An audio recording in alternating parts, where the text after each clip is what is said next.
Welcome to another episode of the Moneyline Podcast. I am very excited today after a couple of week hiatus.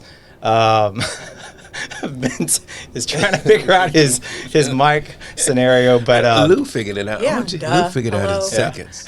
we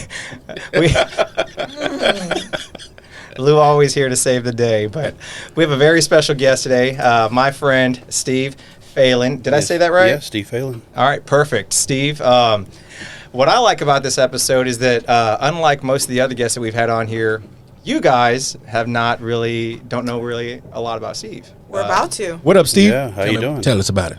Let's count some shots. We're the porn star Martinis. Yeah. We're the porn star Martinis for the porn star. Steve unfailing. Come on. Yes. So Steve, and I had told you this before, but the purpose of the podcast is we are intrigued by how people make money. Mm-hmm. There's a series of things that we love to know. We love how we love to know the different styles and ways people make money. We love to know the ways people Thank you, AJ. get frustrated by the nuances of their business. We love to know how they wish other people knew things about their business. We love to know things that they wish the nuances, we'd love to know about them. So please educate us. Where are you from? Tell us a little bit about yourself. All right, born and raised not too far from where we're at now. So I grew up in Lindale, which Lindale Park is. Oh, Lindale. Yeah, Irvington Cavalcade. So Okay. yeah, we lived in the good part. We were surrounded by the bad part. So it was a very interesting growing up there. And, this is I'm 50 years old. So, back in the day in the 80s, it was a much different feel than it is now. So even right now, going back, I went recently to Lindale Park and, the houses are almost $1 million now, Wow. Gentrified. It's just crazy to see that kind of growth. So, and there's actually, I think, a cool, like a bar place that used to be just a trashy bar. I think it was called Friendly's. And now it's like a cool spot. I don't even know the name of it, but it's right on Fulton. But anyway, we're going too far into that stuff there. But yeah, born and raised in Houston and, own several businesses. I have partners in most. So, and it ranges from music distribution, publishing, a couple of staffing firms, which have two different kind of clientele. We do bus and electronics for rail, mass transit for U.S. and Canada. We install and maintain. We don't make the equipment.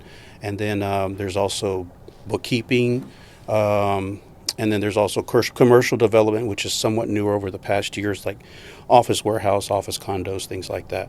So, and then light trading is more my retirement plan in the future when I don't want to do anything anymore with business. I'll eventually just sit on the beach and trade. Dabble in it all. I love it. I love it. Renaissance man. We actually have a friend who does a lot of work in Lindale. He grew up in Lindale, and he's trying to revitalize the area, right? Dewey Mr. Bowie. Dewey Bowie? Yeah, Dewey He Bowie. owns Lindale Healthcare Clinic. Right at Irvington and Then 610. Really? Yeah. Huh. It's like Mr. Monopoly. He's been trying to buy up all that.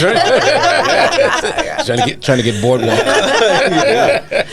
Yeah, but if someone doesn't sell to him, he's like, I'll buy all around your property until I push Really? you out. and he has been doing that. So he has a lot of that land over there. So he's been very successful at that, and he's killing it. But He's right off of Irvington And 610. and Yeah. 610 and Reed Street, so he's between Yeah. like right there in the loop, and they're building a new Townsend Imaging Center also right Wow. next to it. I So. probably know him. Is that his real name? that's his Dewey. real name. Dewey. Really? Yeah, Oh, it's then I real don't name. know him then. And he's a car guy.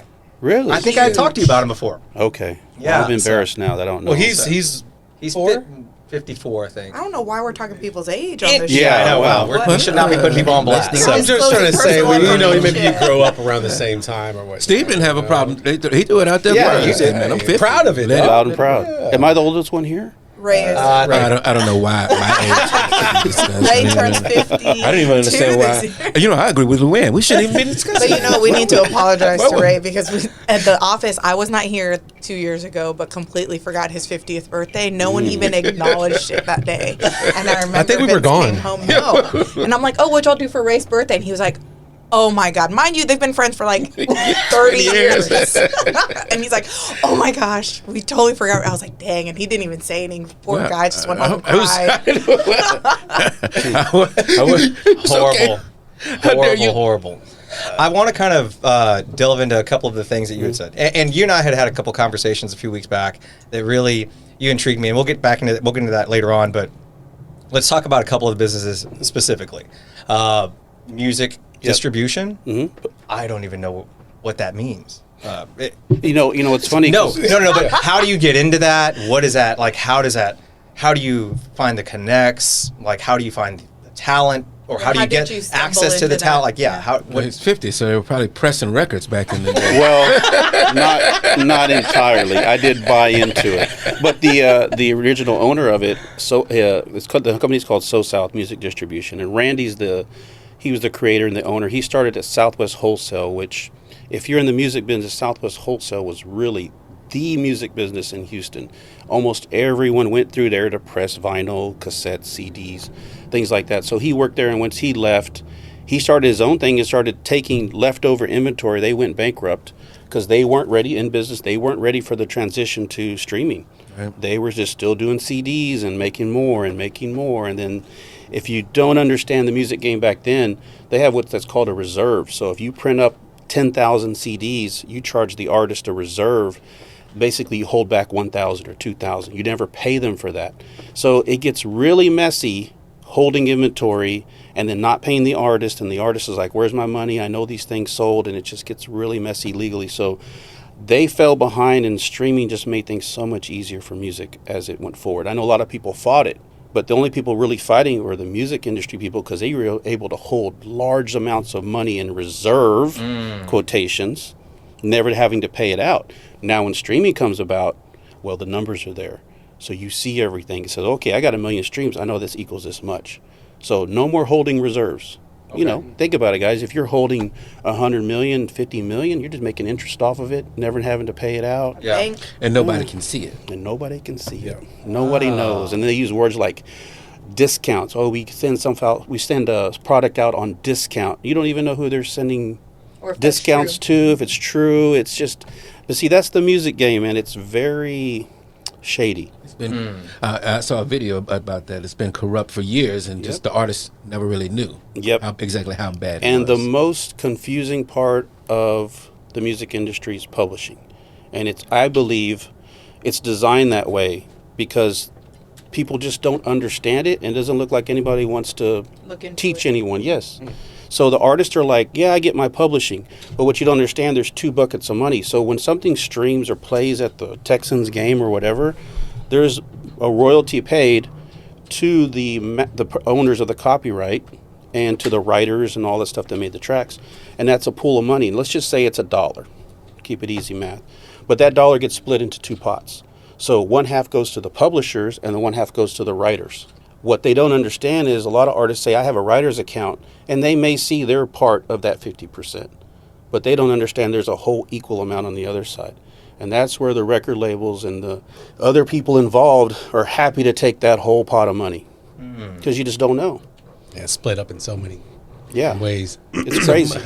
The interesting thing is I'm wondering how these new young how does that affect it with the new young people in the way that they design their own music in their own backyard, and it hits YouTube. Let's say you just created a YouTube song and you just did this all on your own. Can you distribute on your own? Could you? Yeah, you can distribute on your own. There's a lot of places that you go online like DistroKid and TuneCore, and you can put things through there. And if you understand and actually read, now you got to remember, guys, you're in business. There's owners, operators, and artists, and they all can make lots of money, each one individually if you're good at any of these things. But an artist will typically stick to their focus on the art and the creation. They don't understand the operation. They may not understand the business ownership part. So with that said, they'll forego a lot of the fine print, which lawyers love fine print.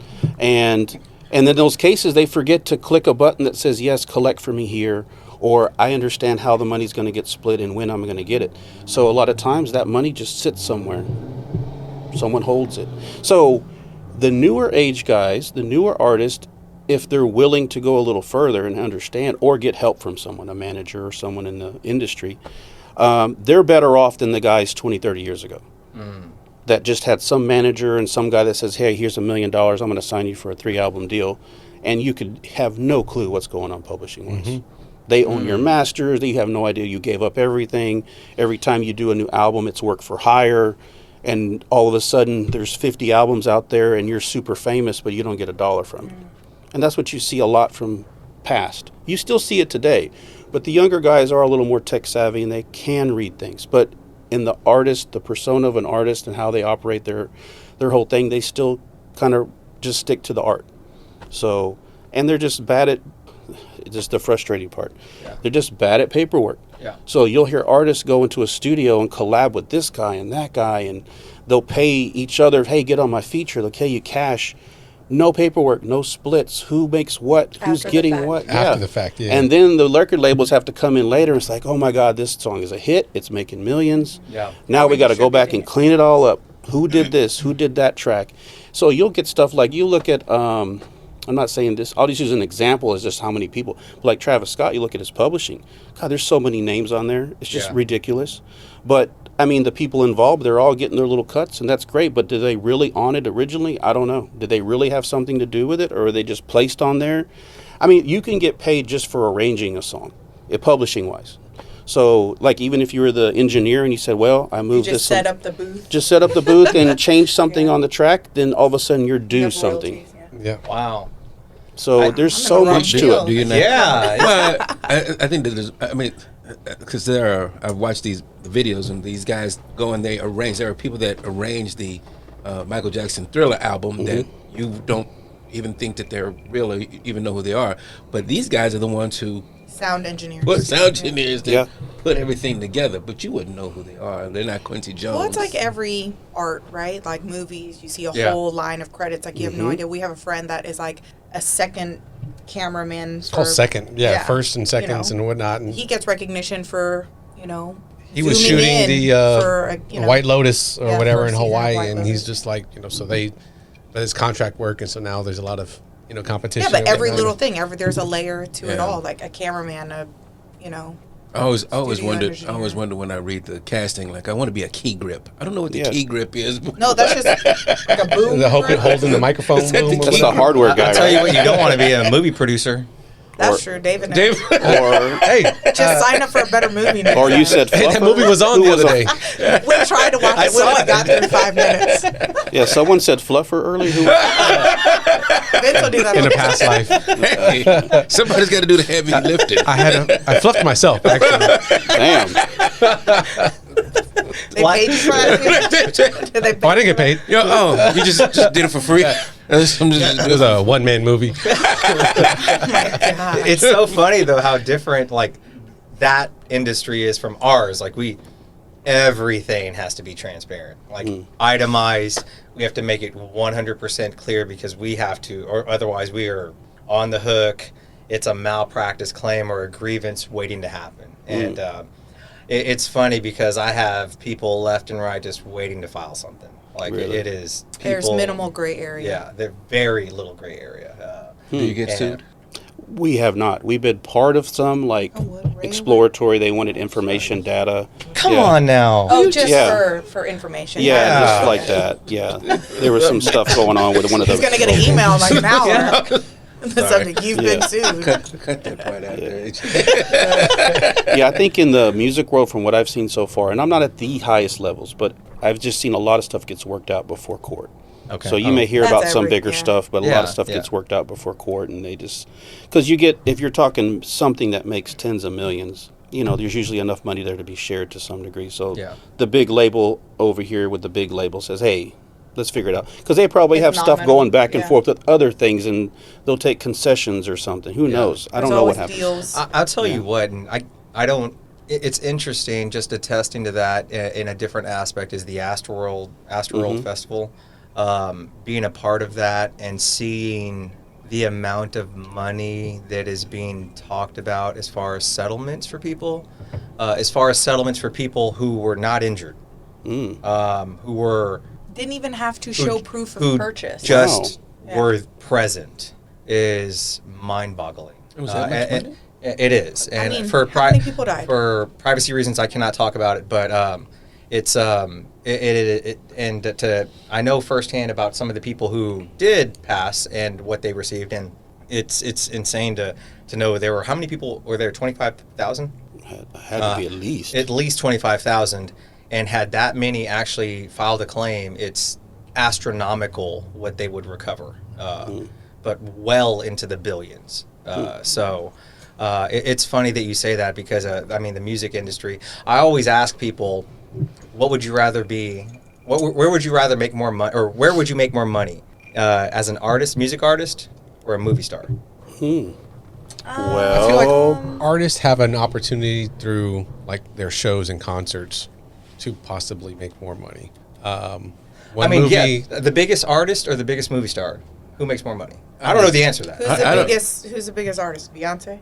Taylor Swift. Taylor Swift. Taylor Swift right Who's now. the biggest movie star? Tom Cruise? Tom Cruise. No, what's the? I would say music, 100%.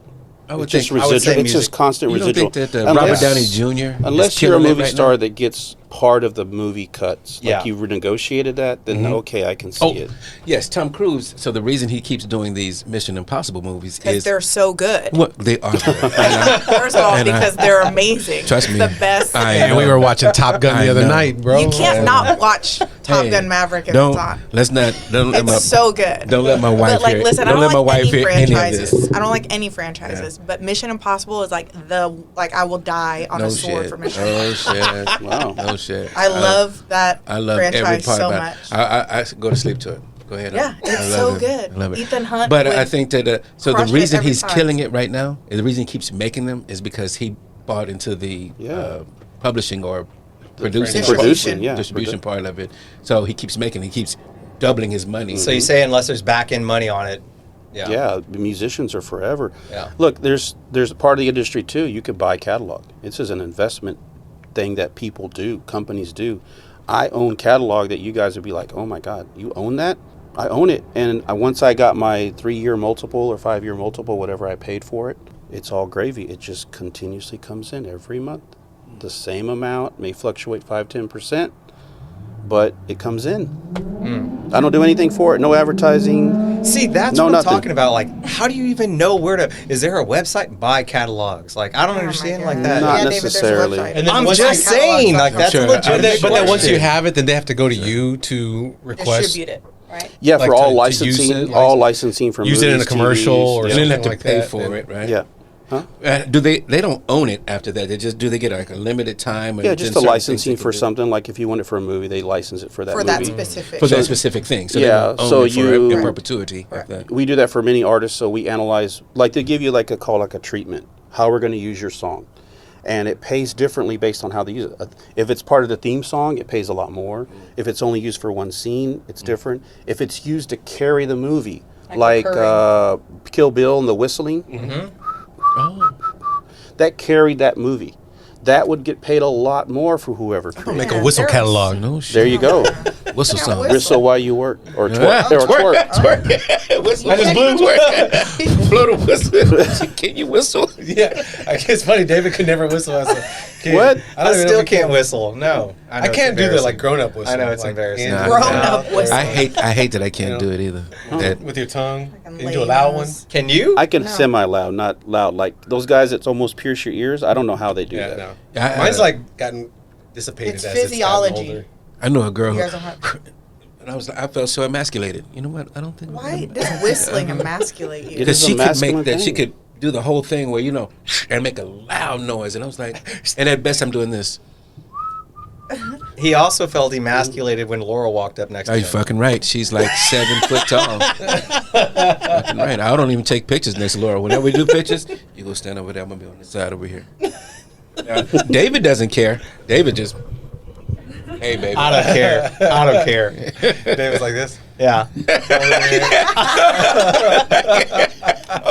I love it. So, I do want to talk about one of the other businesses you have because that's just intriguing. But 2 other things actually. The bus thing. Tell me about that. How did you get into that? Well, that's one of those you fell into.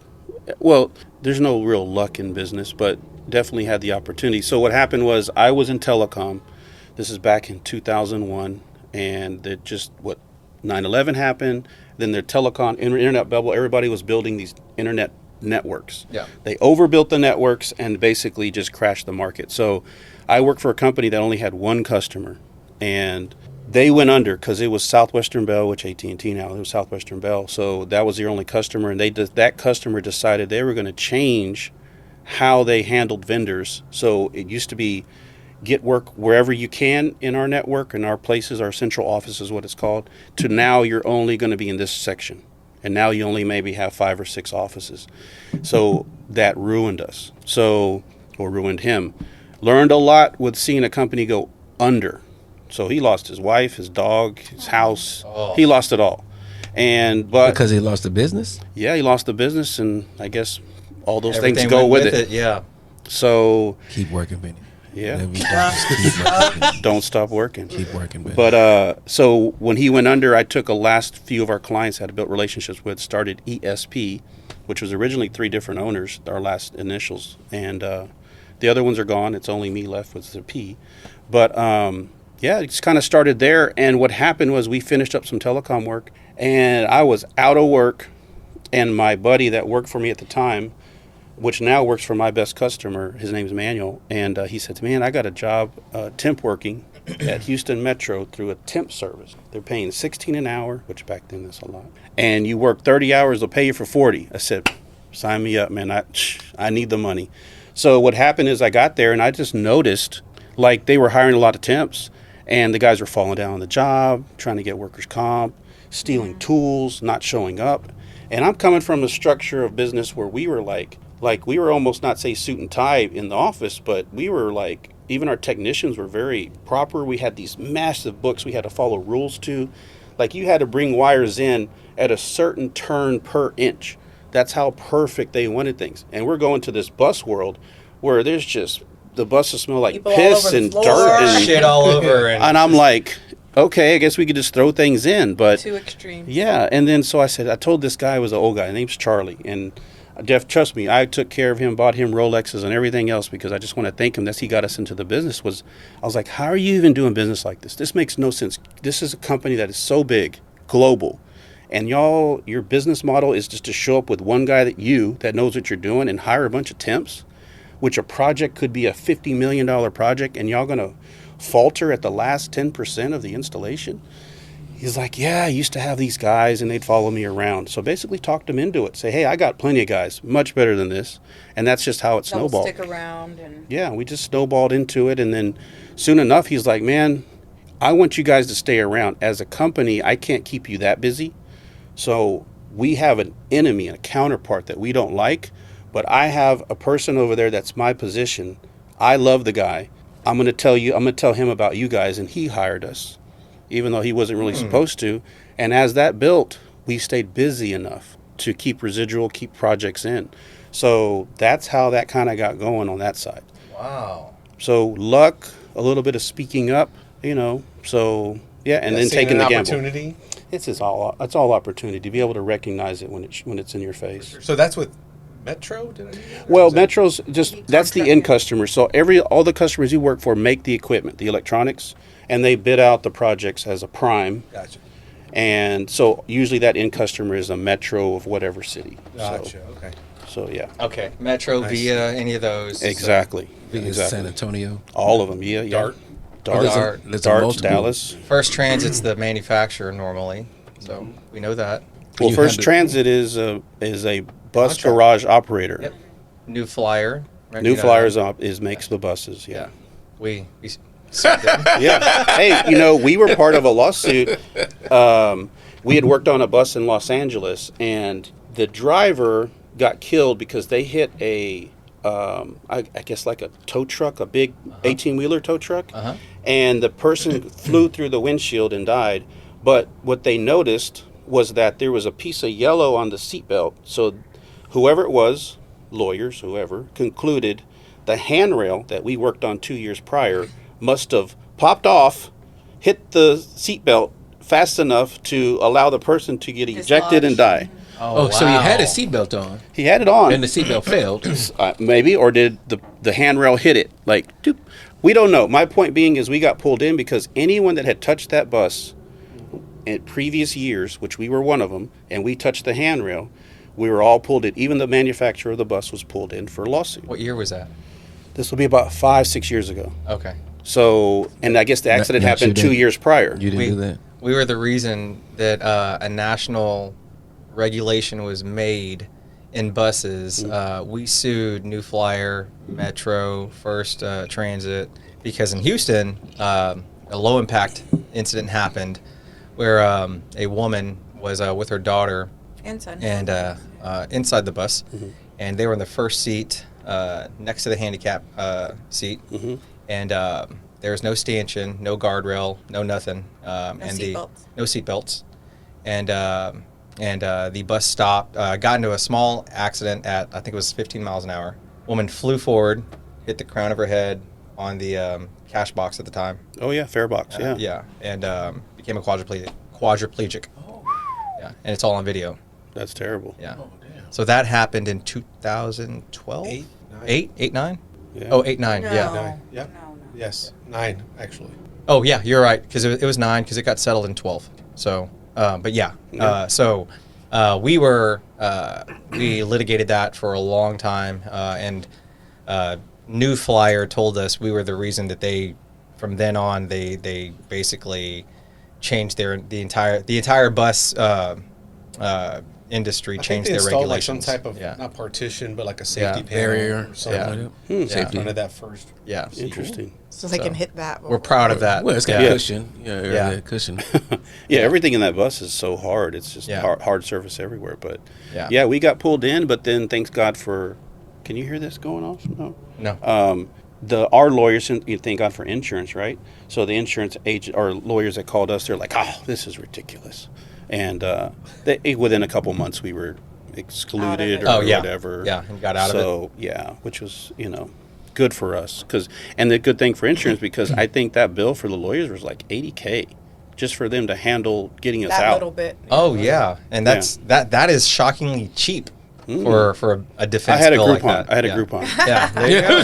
There you go. Yeah. There you go. An attorney group. And I think one of the things that I wanted to kind of talk to you about again to kind of touch on that they don't know about that you and I had talked about that I'd love the fact that we're going to talk about now is scaling. And you and I had a long conversation at a bar because I had told you that I was struggling with it. And you had given me some very, very good food for thought, and I wanted you to share that with them because I had told you my struggles with it and the struggle with trust and power and all of that, and I was just hoping you can kind of share some of that with us. Well, yeah, so my experience so far is, of course, scaling to the levels I currently at. So you want to go up to, say, a $20 million something dollar company, services company. My expertise would be in that. Yeah. And with that said, I've gone from 0 to those levels, and there's definitely a lot that goes with scaling, and a part of it is just the general knowledge of, more success, less control. And with that, it's hard for a lot of owners just to let go. I mean, but it has to happen if you want to scale. So you have to decide whether you can let that happen and you can hire so that you can have more bodies, so you can make more revenue. And if you're okay with that, if you're not, then just don't scale. Just be comfortable. You got to decide what is true success for you and how big is too big. So, yeah, do you want a law firm that has offices all over the world and blah, blah? Man, you talk about letting things go. You're going to have managers upon managers and partners that have no idea what's going on. I don't know law firms business like you guys do, but yeah, you got to just let go. I mean, that's the biggest thing. So if you get past that, then you can scale. Now, there's other things to that, of course. There's resources and how you can keep residuals and money and sales and blah, blah, blah. You got all that. That's the basics of business. But it really has that. And then you got key individuals. Key individuals is the real way to scale. But you have to have enough revenue in your business to allow for redundancy in those positions.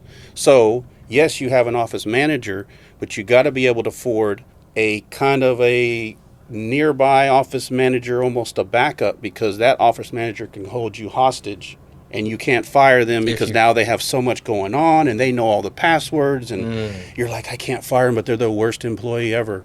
I tell all the time, fire fast. Luke.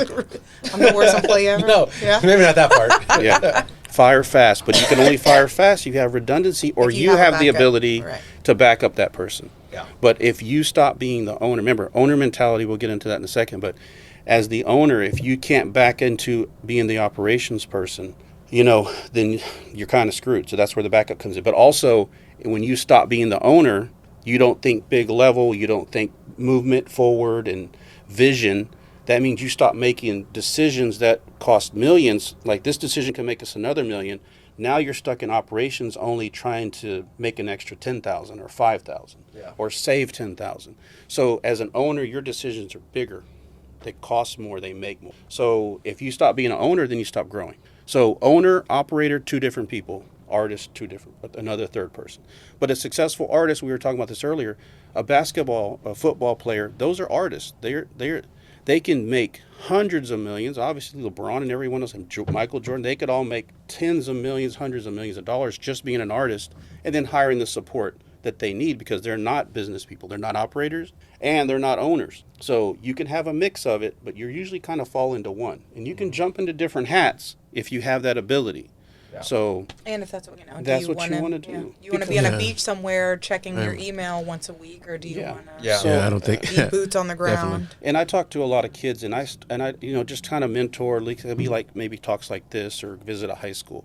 And what I started doing was, what is success to you? Because early on, for me growing up, it was I got to be a billionaire. Yeah, money was success. Billion, I don't know, and is that obtainable or not based on my resources, based on my family history, where I grew up, what I know, with the schools I can go to, what is really possible? So what I really say is, what is success to you? And like for me, if I look back, it's like, you know what? Just being better than my dad would be successful. And he might even agree. Your dad is the only person in this world that wants you to be better than him. Right. Yeah. There's no other man on this planet, period. So to me, it's like if I could do better than my dad, I'm successful. But I did want to go further, of course, and that's what I tried to do. So, but there is a level of success. You just have to decide what that is. And you can go backwards, like from your deathbed, what does that really mean? Is it Looking back on life. Yeah, is it 3 vacations a year? Is it homes in different places? Is it possessions? Is it, what is it? Going to the Academy Awards every year? Add all those dollars up because they have a figure and then say, how much is that? Is it 60 million? Yeah. And now I have 30 years of my life left. Can I afford that? Break it down. Yeah. So it's just kind of re-engineering your life, kind of backwards engineering. And once you decide what that success is, that's what you go for. I think this is a perfect time to take a porn star martini break. Yes. Oh my gosh, Mel.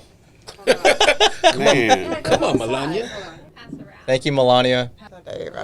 Success is a perfect porn star martini delivered to you. A perfect porn star. Go ahead, Ray. I'm going to give this to Miss Luann. All right. Should we wait for the Prosecco? Oh. Like a shot. Like a fluffer. The The double penetration. The Prosecco is the fluffer. Two fingers. Oh. Oh. So, Just like that. Oh my gosh. So Can I leave one of the now? things- It is pink. This conversation got my way. God. It is I pink. am loving this conversation. So let me ask you guys, and I don't know if anybody want to own up to what you think success is. What is success to you guys? How do y'all look at it? I'll let y'all start. Success is time. I think if I have the time to be doing what's important to me that day, that week, that month, that year, because I'm not worrying about maybe the finances, I think they go hand in hand. That, I've worked enough to have enough financial freedom to have the time. I think I'm not saying young mother as I am young, but my children are young. These are important. Their whole lives are important, and I know that I'm going to have a lifetime of memories to make with them, but, we're not guaranteed tomorrow. And True. so making the most of each day and not, letting things So kind of... work not your priority, obviously. Work is my... Well, no, I'm saying your success is not work. Correct. Isn't everything. Correct. Yes. Gotcha. And I think that has been an ever-changing thing. My children are young, so before they came, I was willing to put in the time, and I still am, in the hopes of, one day that not being the priority. Scaling. Yeah, scaling. Yeah. And I think that's been the hardest part for Vince, David, and I, is like, you're saying you have to relinquish control. And it's hard, one, to do that, but two, to, You know, we've been lucky in a lot of the staff that we have brought on and trusting them and them being loyal people and trustworthy people. And we have not been so lucky in some of them as well. And so it's all learning and growing. But I think that's what's key to me. Vinny? I agree. No, I mean, yeah, having your own time on your own schedule. Obviously, not afraid of the work, the effort. Right. And knowing that it's ever fluctuating. Sorry to cut you off, but No, it's okay. there are times that you're going to have to jump back in to get things back smooth and then step away again. Yeah, but you also said, I mean, financial freedom, I think, is like the ultimate success. Not even ever having to worry about that, having residuals coming in. As I say, that you're rich when everything's on auto pay and you're not shit. worried. He ain't asking, did that electric bill get paid? Yeah, Yeah. definitely. Right? So this is a great question. I'm going to say I wish that I was at the part of my life where I was at the scaling back. But so I'm going to say in the short term, it is financial stability. In the long term, it would be family stability. So it's not just me I have to think about. I'm trying to consider my parents who are getting older and the legacy that is coming to me, and then how I move that family legacy forward, right? So I'm still in the scale up part of my life, even though I'm the oldest person here. So I'm trying to, still trying to put my family in a position that they can be secure for generations after. I have to do my part because my father did amazing work, and I have a lot of big shoes to fill, and I have to continue growing the family in a certain direction, is the way I feel about it. Yeah, so both of you guys said, like, money. But what does money buy you? What does the money buy you? Does it buy you security that your family's going to be okay? Is that what y'all are saying? Yes. Okay, but does it? I mean, if you had No, 20, if you had 20 definitely have million, to still work on the family aspect of it. That, What do you that's say? What do you mean? Is the success. family going to be okay? well, what I'm saying is, okay, you got 50 million in the bank. I don't need 50 Everybody's, million. oh no, 20 million, 10 million, 1 Shit, million. give me one. Yeah. Well, what I'm trying to say is, as you analyze this, and this is where, like, if we sat together, like a life coach kind of thing, would be, okay, you got the money. What do Now you do what? with it? Yeah. And if you just give it to your family, are they going to be okay? What does the money really buy? Because So if it was buys this- you the time to experience things with them, then why can't you go, like, okay, someone would told me before, like, well, I can go on a trip with my family every year. Okay, does a trip have to be to France every year? No. So you mean you can go a trip to Austin every weekend, and you could do 100 trips this year instead of one? Like I'm saying, like, what does the money buy you? And really start to analyze that, because everyone will say money, but it's what it gets you. Is it time with the kids? Is it time with the grandkids? What is it? And that's where you really kind of get into how you define success. Because if you say, hey, I want to be able to take care of my parents, maybe they're aging, maybe they need to have money to take care of them, then how much is that? And that's all you need. And if it's, well, if I can keep them longer, I can spend more time, then why aren't you spending more time now? Because I won't have the money I don't have the money to do so. Well, what I'm saying is, why aren't you spending every day you can with them? Maybe you are. I'm not saying you're not. So No, what I'm saying is, I can't be in two places at once. I'm limited by my resources, right? True. Yeah, sure. I could go back home and go stay with my mother and father right now and take my family. I don't know how. But the you hell wouldn't have the money. I wouldn't have the money to. It wouldn't be the position. you right, would- and there's no way I would be able to afford that type of lifestyle. Got it. So So you're working to so- get to that point. there you go. I'm working to get to a point to where I can afford to be where I need. To I'm make the scaling. cut. I'm scaling Yes. up to. Then that goes back to priorities. What are priorities? Right. The priority, like you said, the lifestyle I want. Right. So Yeah. I'm not saying mom and dad are less than or anything like that, but you start, like I said, this is a lot deeper conversation. It's a lot of time, a lot of conversation. We get into priorities. You really dive into what is true success, and a lot of times it's a lot less money than you really think. Like you said, I throw out 50 million. You're like, no, just give me $1 million. So if you had $1 million, you consider yourself successful. Well, how quick can you make $1 million in the next few years so you have the $1 million? And it's Yeah. kind of figuring those things out. So like if I ask some other guy, he might say, I need 50 million because I need 5 houses and this and that. I don't know why he would need it, but that's why he needs it. So how do you get to that point? But Yeah. $1 million is obtainable in Yeah. business, very easy. Yeah. So some people can get there quicker than others, but so anyway, this is a much deeper conversation, Yeah. and I know you have much more specifics about your situation. So I'm not trying to take anything away from that. I'm just saying, like in general, when you talk to people about success, and you make them think about it, they really start to see how much quicker they can get to where they want to be. Not everyone can win the Super Bowl. You know what I mean? Everyone wants to win the Super Bowl, but you may not make it. Yeah. I have a question for you, Salazar. Drink. You know, Oh, cheers! First, let's say cheers first. Yeah, that's a long-winded question. Cheers, guys. Here we go. So Who good. has ayahuasca? And you're supposed to drink this thing next? Yeah, you're supposed to chase this. Can I It's a very dump it in there? European cocktail. Um, It's Can I like just a mix it? can- success for me. Stop. Can I leave? Can I just dump it in there? Oh, put the whole fist. Oh, he puts. Oh, So, I struggle with this question personally every day, largely because I don't think I will ever consider myself successful, as much as other people may. No. It's not that. It's that my good friend, one of my best friends, Steve Kirker, once told me people like us will never be satisfied, and we will always want more.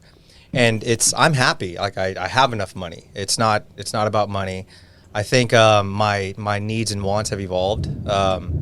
I've now changed recently, and like now more. I've tried to settle down, and I want a family, and I want things like that. I become more grounded, and it's different for me now. But it's for me. I think success is becoming a better person.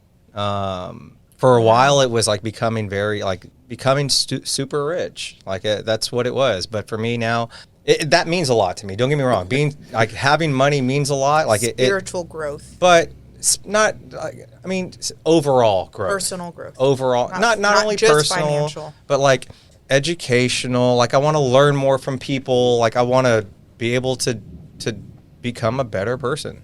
And to me, I feel like overall that means success to me. I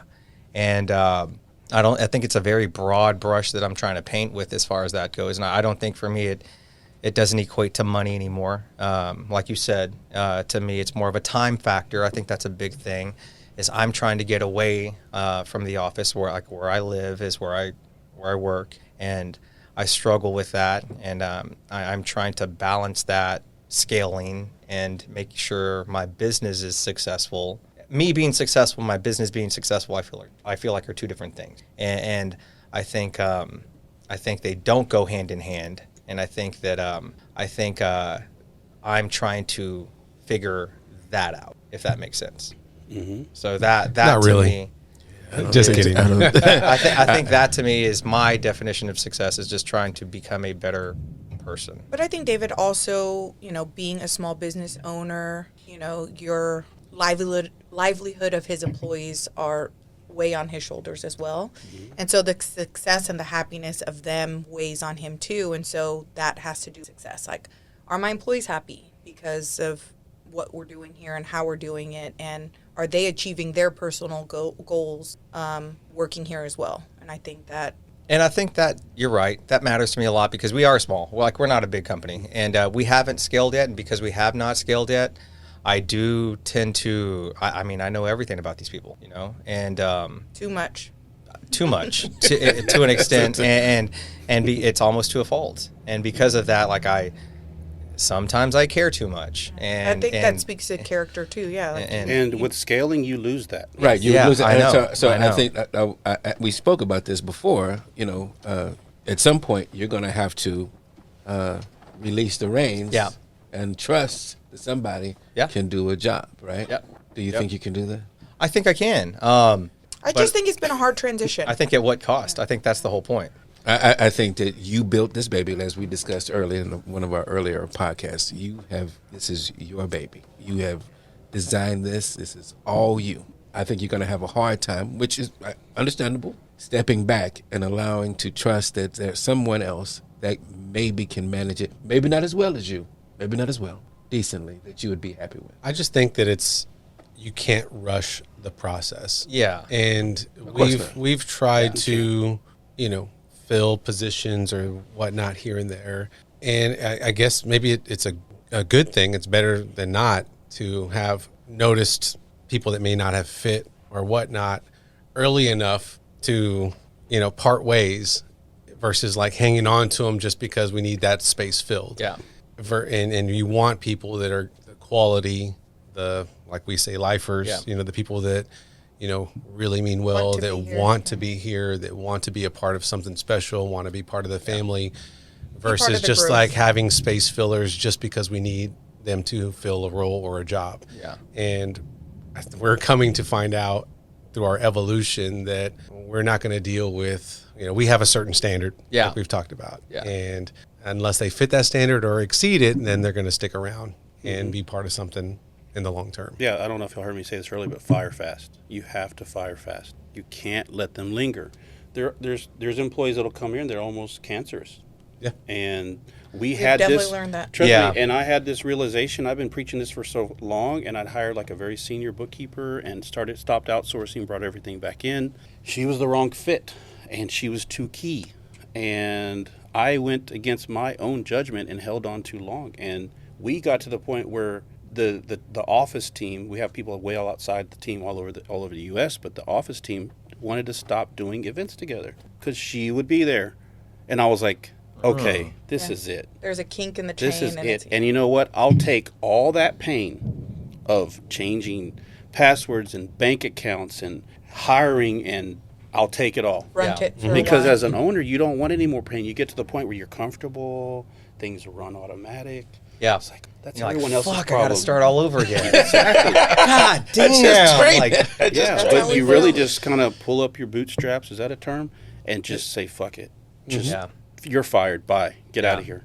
Yeah. You don't have to do it meanly, of course. For the greater good. It is. Yeah. You save the company that way. Because, yeah, one person can really bring you down, especially small business. we have had that happen where it is fruit from the poisonous tree, and they just like, it has tainted the whole bunch. And I'm like, man, this has Yeah. got to like happen now. and So- there's no way I secret feel to about- hiring the right person. There That's is the no way I secret. feel about Kevin Durant.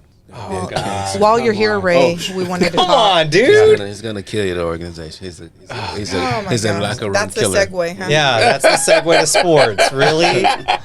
Really? I see Steve went all porn star over here. All right. They're delicious. All right. I mean, I he, probably he, couldn't have he more went than two, fist but- in, so That's right. Fist first. Fist first. Fist first, baby. so how do you feel about that? You don't like the hire, No, I or think you don't it's, like the pickup? I think it was a bad selection. For some reason, Durant is given He's more, overhyped. way more overhyped. Yeah. And he's given more leniency than they would ever do for, let's say, LeBron. If LeBron had lost a 3-1 Love lead, LeBron, I swear. Fuck LeBron. if LeBron had lost a 3-1 lead to Golden State, it would be the thing by which you would label him forever. I just Durant think- did that exact thing, laid down and died 3-1 up on Golden State. And no one ever says that at OKC. But isn't LeBron in the conversation for greatest of all time? But So is Durant. So No. Durant is No, always Durant's never. Durant's in the- No. Durant. They give Durant. Look, the reason you just gave away 4 draft picks. You just gave away 4 draft picks. 5 2 of your second rounders, though. Second rounders are nothing in I think NBA. they're that's just right. looking It for means a little nothing. bit of leadership in a young team. Yeah, and I think You at this wouldn't go point, get. so at this point so in at his this li- point, in- I want you to at- say Chill. in his chill, career. both at this y'all. point. At this point, you're now going to have. You have now had James Harden, F. James Harden, no Westbrook, defense, not long. Not long enough. and Now now you Westbrook, have Durant. inconsistent. All of OKC Okay, let me ask you this: comes through here. Who would you have chosen for I that wouldn't role? have. I would not have Who taken would you have chosen for the role? Anybody but Durant. Okay, you're not saying But- names. But is the decision more to actually win games or just to get more people in the seats and sell? It That's has a to be big more decision. seats. Has to be It's a more business seats. decision. Jerry I Jones. don't think think it's both. I think the it's both. Rockets have problems selling seats. They're just no one's in the seats.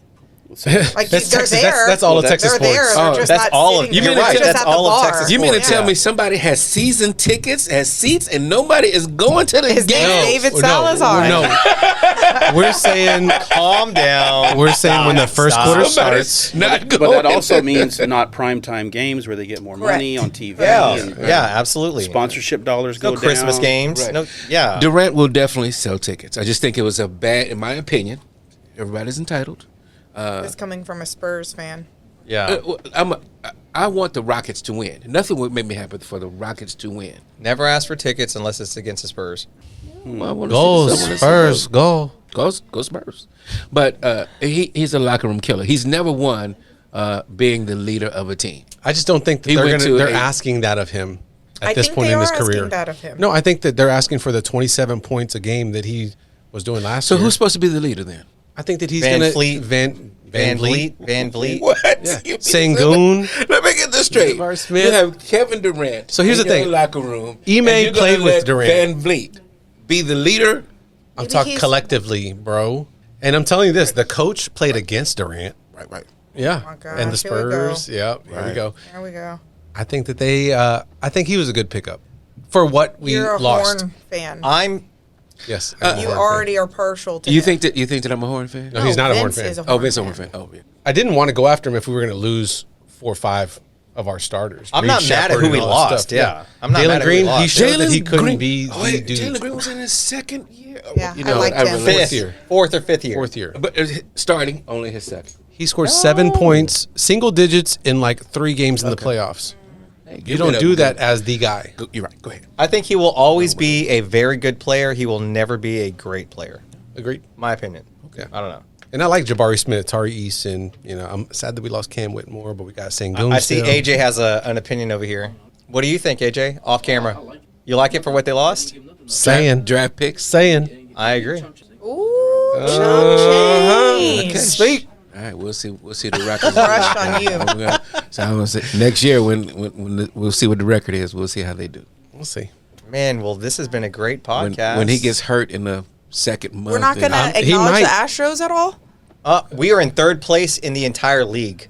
I love that. Yeah. The Stros kicked But we ass. lost 2 We games swept the Dodgers and then got swept by by the the. Guardians. No, Guardians. Guardians, Yeah. yeah. India. It Guardians. was very Yeah, Guardians. rough. Same thing. That was humbling. Yeah, that was horrible. You do realize baseball is about who is pitching. The Guardians have Yeah, Hunter Brown was pitching. That's our Yeah. ace. Yeah. Okay, but the other team also has a pitcher, right?